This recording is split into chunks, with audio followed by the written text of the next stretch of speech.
Asyhadu an la ilaha illallah.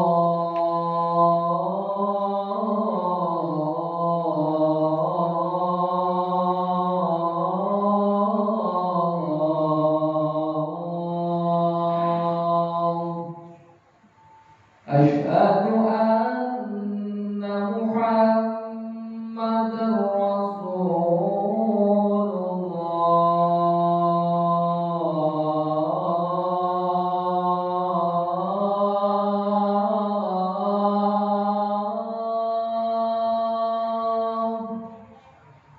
Asyhadu anna Muhammadar Rasulullah.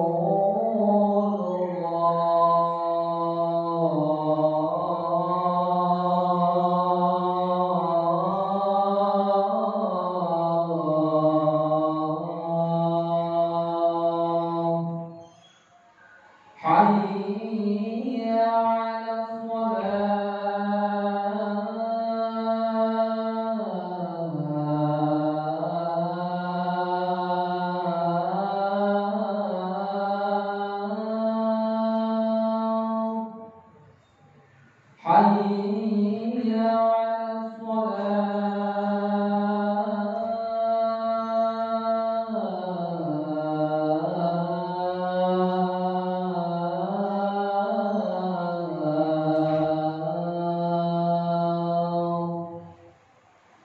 Hayya 'alal falah.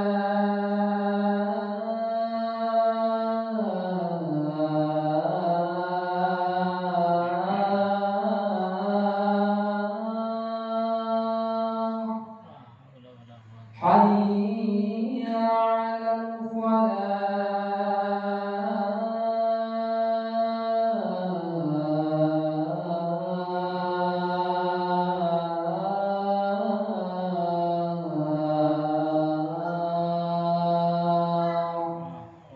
Allahu Akbar, Allahu Akbar. La ilaha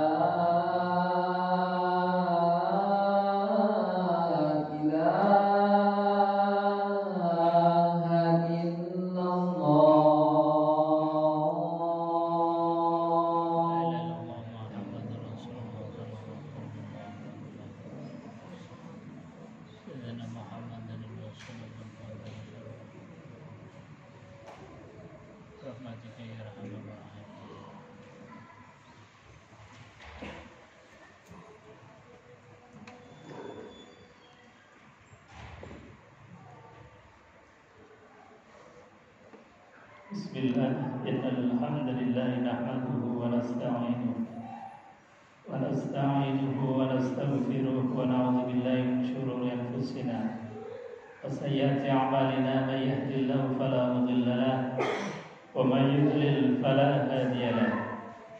Asyhadu an la ilaha illallah wa asyhadu anna Muhammadan 'abduhu wa rasuluh. Allahumma shalli wa sallim ala sayyidina Muhammadin wa ala alihi wa sahbihi ajma'in warda 'anna ma'hum bi rahmatika ya arhamar rahimin. Ya ayyuhal hadirun, usikum wa nafsi bi taqwallah faqad faza fawzan 'azima. Kama qala Allah ta'ala fi kitabil karim wa huwa asdaqul qailin. A'udzu billahi as-sami'il 'alim minasyaitonir rajim. Bismillahirrahmanirrahim. Ya ayyuhalladzina amanu taqullaha haqqa tuqatih wa la tamutunna illa wa antum muslimun. Sadaqallahul azim wa sadaqa rasuluhul karim wa nahnu ala dzalika minasyahidin walhamdulillahi rabbil alamin. Hadirin jamaah sidang salat Jumat rahimakumullah. Di awal khutbah ini khatib tidak henti untuk berwasiat kepada diri khatib dan jamaah sekalian. Marilah kita tingkatkan kualitas iman takwa kita kepada Allah. Tentu iman takwa dalam makna dan arti yang sebenar-benarnya sebagaimana yang diajarkan oleh baginda Rasulullah SAW, yaitu imtisalul awamir wa ijtinabun nawahi, menjalankan yang diperintahkan Allah dan menjauhi dengan sekuat tenaga apa yang dilarang oleh Allah Subhanahu wa taala. Maka alhamdulillah ketika saat ini ditakdir oleh Allah untuk bisa melangkahkan kaki dari rumah kita masing-masing ke Baitullah, ke rumah Allah, tempat ibadah, dalam rangka memenuhi undangan Allah melaksanakan sholat Jumat berjamaah. Ini artinya saat ini kita ditakdir menjadi orang yang terbaik karena dalam hati kita ada iman takwa. Maka kewajiban kita selanjutnya adalah menjaga, merawat iman takwa ini sampai akhir hayat, sehingga kita diwafatkan dalam keadaan husnul khatimah. Amin ya rabbal alamin. Hadirin jamaah yang dimuliakan Allah, di antara tugas yang Allah berikan kepada kita, Allah sampaikan wa kadzalika ja'alnakum ummatan wasata. Wa kadzalika, dan yang demikian itu, ja'alnakum, kami jadikan kalian, jadikan apa? Ummatan wasata, umat yang tengah-tengah, umat yang menjadi wasit. Ayat ini turun berkaitan dengan klaim tentang Nabiullah Isa alaihissalatu wassalam. Ada klaim kanan, ekstrim kanan, ada klaim ekstrim kiri, yang sama-sama ini tidak sesuai dengan data dan fakta yang ada. Maka Quran memerintahkan kepada kita, jadilah orang yang tengah-tengah, menjadi wasit di antara perdebatan dan klaim peradaban tentang siapa Nabi Isa, siapa Maryam. Maka kita harus tampil dengan dasar data dan fakta yang tepat, yang benar, sebagaimana yang disampaikan di dalam Al-Quranul Karim. Orang-orang Yahudi mengatakan bahwasanya Isa itu anak zina. Ini adalah klaim kiri yang kebablasan. Sementara orang-orang Nasrani juga mengeklaim dengan klaim kanan yang kebablasan, sampai mengatakan bahwa Isa itu adalah bagian dari Tuhan atau anak Tuhan.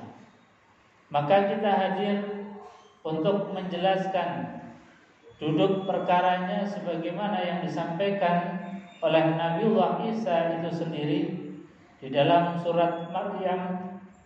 Kalimat yang diucapkan oleh Nabiullah Isa alaihissalatu wassalam, qala inni abdullah ataniyal kitab wa ja'alani nabiyyan.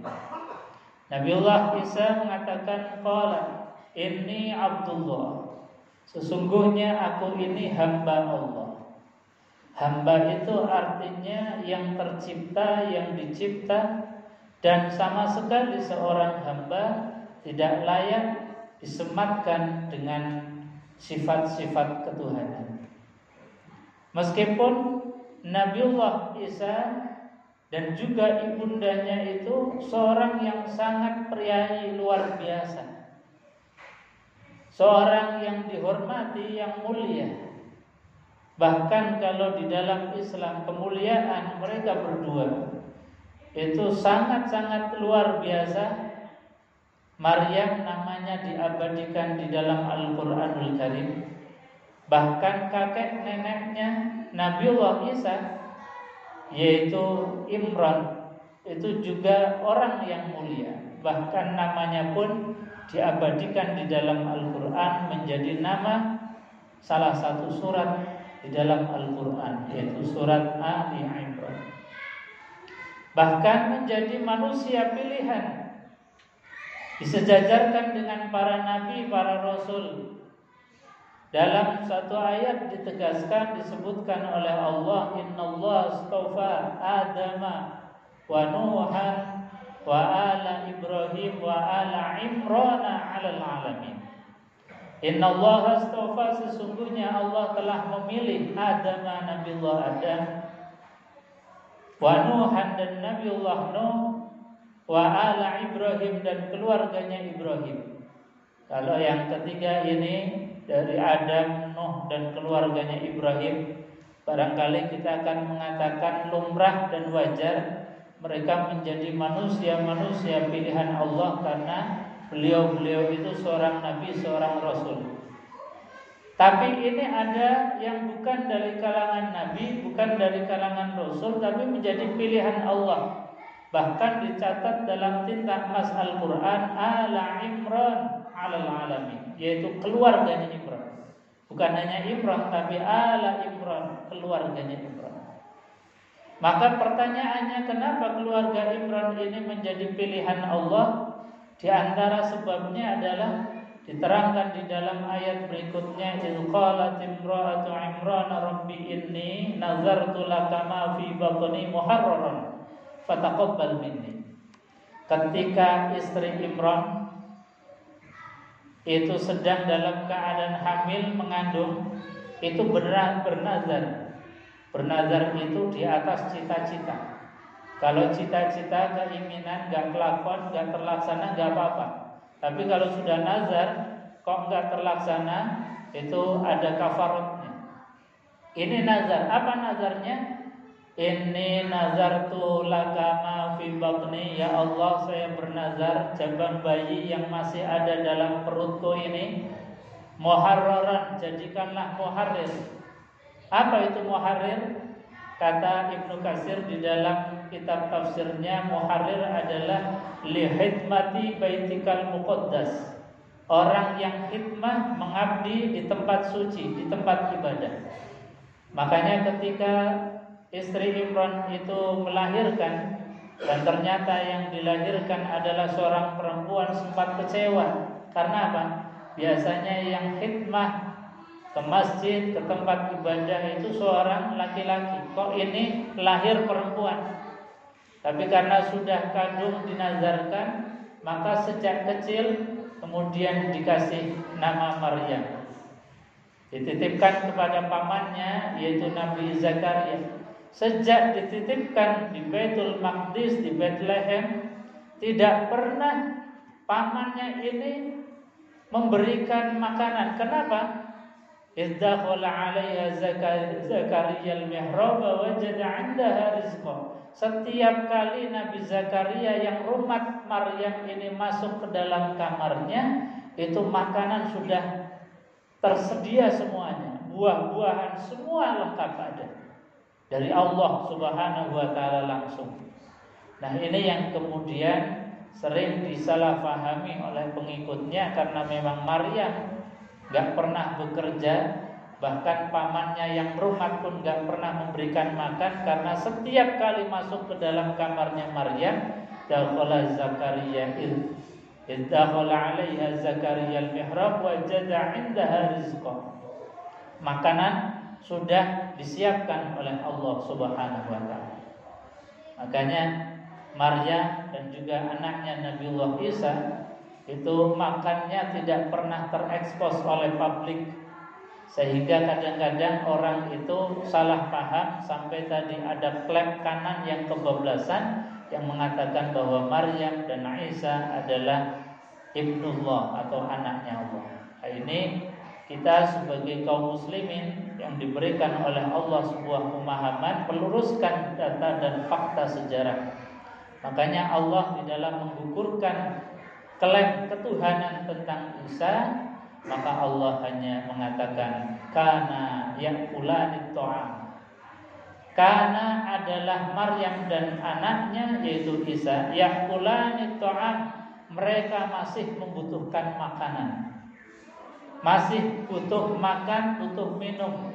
Artinya apa? Enggak mungkin sesuatu yang masih butuh materi yang lain, masih butuh makan minum, kemudian disifati dengan sifat-sifat ketuhanan.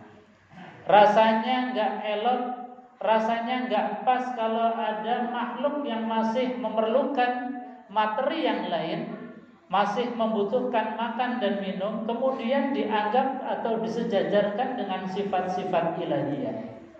Ini bantahan Allah terhadap klaim kanan yang mengatakan bahwasanya Isa ibnullah, Isa itu adalah anaknya Allah. Maka dengan gampang Allah memberikan satu logika berpikir bahwasanya itu adalah sesuatu hal yang mustahil karena ya'kulani ta'am. Kenapa?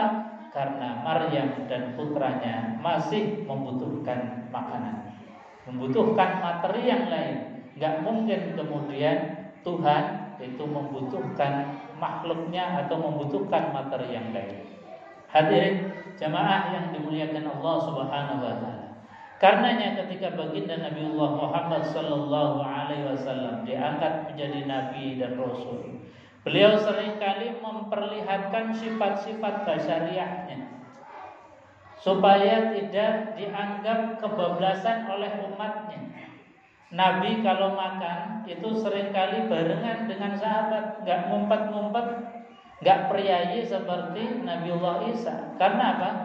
Karena Nabi sebelumnya itu telah disalahpahami gara-gara gak pernah terekspos makannya, hanya gara-gara gak pernah nikah.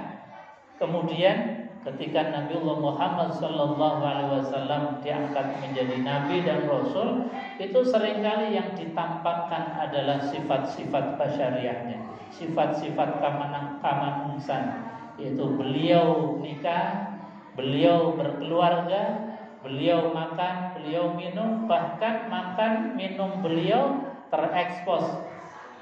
Para sahabat melihat, karena dengan melihatnya para sahabat apa yang dilakukan oleh Kanjeng Nabi Muhammad Sallallahu Alaihi Wasallam menjadi panduan hidup kita. Maka sekali lagi kita di antara kewajiban yang Allah berikan adalah diperintahkan untuk meluruskan fakta-fakta sejarah agar sesuai dengan data dan fakta yang memang ada sebagaimana yang disampaikan oleh Al-Qur'anul Karim. A'udzu billahi samil alim minasyaitonir rajim. Bismillahirrahmanirrahim. Wal 'ashri innal insana lafi khusrin illa alladziina amanu wa 'amilus shalihat wa tawassaw bil haqq wa tawassaw bis sabr wa qur rabbi fil warham wa anta khairur rahimin.